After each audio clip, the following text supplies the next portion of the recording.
regardless, kung may dala sila o wala, tawag Bawal dito, state-sponsored party-party. Claire, official ba yan, Claire? Official Gamit official ang trip ba yan? gamit ang pera ng taong bayan to kasi syempre pumunta sila doon to promote MMFF. Baka yung pinambili ng WPS, pera pa ng taong Yan bayan. ang ano natin, yan ang mga Baka lang, question baka dyan. lang, ha?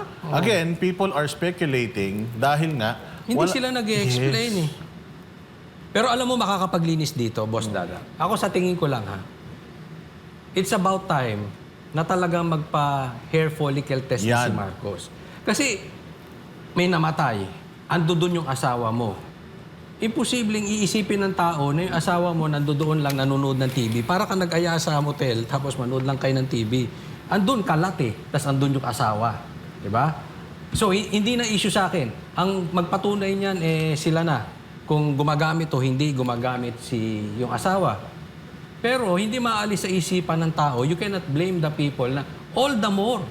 Anong sinabi ni PRRD? Pinangalanan niya mismo Coke.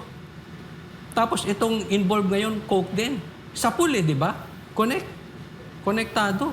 Kaya ito lang talaga ang panahon na wala nang lusot si BBM dito. Dapat na siya magpa-hair follicle test dito. Sa